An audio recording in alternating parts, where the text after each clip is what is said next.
क्या आप जानते हैं कि महाकुंभ के पीछे छिपे पौराणिक कथाओं में सर्पों और गरुड़ के बीच क्या रहस्य छिपा है और इसके पीछे समुद्र मंथन की कौन सी कहानी जुड़ी हुई है? अमृत कलश की कुछ बूंदें धरती पर कैसे गिरी और उन जगहों का महत्व क्या है जहां आज भी महाकुंभ होता है? कौन थे ऋषि कश्यप और उनके परिवार की कहानी का संबंध महाकुंभ से कैसे जुड़ा हुआ है? तो आइए उतरते हैं सारे रहस्यों की गहराई में और जानते हैं कि महाकुंभ क्यों मनाया जाता है और इसके पीछे छिपी कहानियों को समझते हैं। हमारे भारत देश में एक ऐसा अद्भुत आयोजन किया जा रहा है जो 144 साल बाद दोबारा आयोजित किया जाएगा। यह दुनिया की सबसे बड़ी धार्मिक सभा है। जी हाँ, हम बात कर रहे हैं कुंभ मेले की। इस वीडियो में आप कुंभ मेले से जुड़ी दिलचस्प कहानियों के जानकारी जानेंगे जो आपको रोमांचित कर देगी। तो चलिए सबसे पहले जानते हैं कुंभ मेला क्यों मनाया जाता है। महाकुंभ के पीछे दो कहानियां प्रचलित हैं, जिनमें से एक कहानी है सर्पों और गरुड़ के बीच की कहानी। एक ऋषि थे जिनका नाम था ऋषि कश्यप। उनकी दो पत्नियां थीं जो आपस में बहनें थीं। पहली पत्नी का नाम था कद्रू और दूसरी का नाम था विंता। संसार के सभी सर्पों की माता कद्रू को माना जाता है। कद्रू ने ऋषि कश्यप से वरदान मांगा कि उसे 100 शक्तिशाली और विषैले बच्चे चाहिए। ऋषि कश्यप ने तथास्तु कह दिया और कद्रू को 100 अंडे मिले। यह देखकर विंता को भी लगा कि उसे भी वरदान मांगना चाहिए। उसने ऋषि कश्यप से कहा, भले मुझे कम बच्चे मिले लेकिन वे कद्रू के बच्चों से शक्तिशाली हों। ऋषि कश्यप ने विंता को 2 अंडे दिए। धीरे धीरे कद्रू के 100 अंडे फूटने लगे और उनमें से सर्प निकलने लगे। विंता यह देखकर अधीर हो गई। उसने धैर्य खोकर अपने एक अंडे को स्वयं फोड़ दिया। उस अंडे में से एक अधूरा विकसित जीव निकला जिसका शरीर कमर तक बना हुआ था और बाकी अधूरा था। उसने विंता से नाराज होकर कहा, यह गलती दूसरे अंडे के साथ मत करना, धैर्य रखो। और वह जीव उड़कर चला गया। उसे अरुण नाम दिया गया और वह आज सूर्यदेव का सारथी है। कुछ समय बाद दूसरा अंडा फूटा और उसमें से गरुड़ निकले। गरुड़ में असीम शक्ति थी, लेकिन तब तक कद्रू और उसके सर्पों से विंता को अपनी दासी बना लिया था। यह देखकर गरुड़ ने सर्पों से पूछा कि मैं क्या करूं कि माँ को दासत्व से मुक्त कर सको। सर्पों ने कहा, अगर तुम बैकुंठ से अमृत कलश लेकर आओगे तो हम तुम्हारी माँ को मुक्त कर देंगे। गरुड़ ने यह शर्त मान ली। गरुड़ ने वैकुंठ से अमृत कलश लाने की कोशिश की।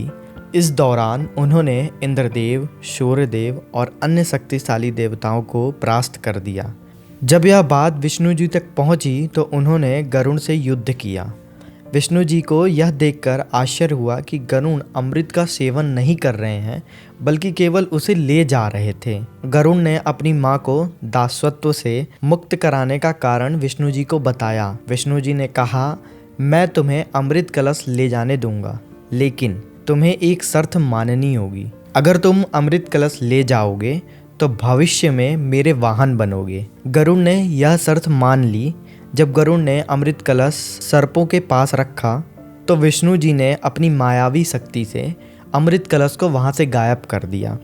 इसके बावजूद गरुड़ का वचन पूरा हुआ और विंता को दासत्व से मुक्ति मिली। कहा जाता है कि जब गरुड़ और विष्णु जी के बीच युद्ध हुआ था तो अमृत कलश से कुछ बूंदें पृथ्वी पर गिरी। उन बूंदों के गिरने के स्थान हैं उज्जैन, हरिद्वार, नासिक और प्रयागराज। तो दूसरी कहानी जो है वो समुद्र मंथन से जुड़ी हुई है। देव और असुर ने मिलकर समुद्र मंथन किया था। इस मंथन में कई दिव्य वस्तुएं निकली, जिनमें से एक था अमृत कलश। जब धन्वंतरी अमृत कलश लेकर प्रकट हुए तो देवताओं और असुरों को इसे पाने के लिए काफी ज्यादा संघर्ष हुआ था। इस संघर्ष के दौरान देवता 12 दिनों तक अमृत कलश को सुरक्षित रखने के लिए भागते रहे। उन 12 दिनों में 4 स्थानों पर उन्होंने विश्राम किया था। यही 4 स्थान हैं उज्जैन, हरिद्वार, नासिक और प्रयागराज। देवताओं के उन 12 दिनों को पृथ्वी में 12 सालों के बराबर माना जाता है। यही कारण है कि हर 12 साल में एक बार इन 4 स्थानों पर महाकुंभ का आयोजन होता है। महाकुंभ का अर्थ है महाकलश और यह केवल एक धार्मिक आयोजन नहीं बल्कि हिंदू संस्कृति का सबसे बड़ा पर्व है। कुंभ मेला हर 12 साल में इसलिए आयोजित होता है क्योंकि जुपिटर जो है वो सन का एक चक्कर 12 वर्षों में पूरा करता है। महाकुंभ जो 144 साल बाद होता है, यह तब आयोजित किया जाता है जब जुपिटर सन मून अलाइंड होते हैं। कुंभ को 4 प्रकारों में विभाजित किया गया है। पहला आता है पूर्ण कुंभ मेला, हर 12 साल में एक बार आयोजित किया जाता है।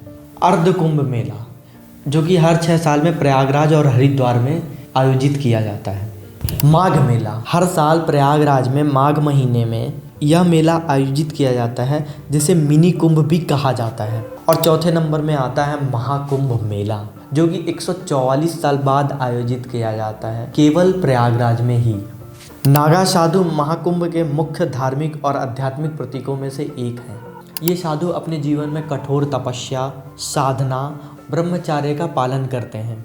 उनका जीवन पूरी तरह से भौतिक सुखों से दूर होता है और वे केवल आत्मिक ज्ञान और मोक्ष की प्राप्ति के लिए समर्पित रहते हैं। महाकुंभ में उनका विशेष स्थान है। वे इस आयोजन के सबसे प्रमुख भागीदार होते हैं। महाकुंभ मेला विश्व का सबसे बड़ा धार्मिक मेला होता है जहां लाखों श्रद्धालु साधु एकत्र होते हैं। नागा साधु महाकुंभ के दौरान सबसे पहले संगम में स्नान करते हैं जो कि धार्मिक दृष्टि से अत्यंत महत्वपूर्ण होता है। उनका स्नान न केवल उनके आत्म संस्कार का प्रतीक है बल्कि यह श्रद्धालुओं के लिए भी प्रेरणादायक होता है। नागा साधु बिना कपड़ों के अपने शरीर पर भस्म लगाकर त्रिवेणी संगम में डुबकी लगाते हैं जो एक साध्वी जीवन और आत्मसमर्पण का भी प्रतीक माना जाता है।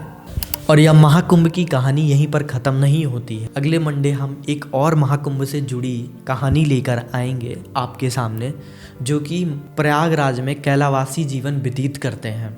तो मिलते हैं हम आपसे अगली कहानी के साथ मंडे को। साथ में बोलिए राधे राधे।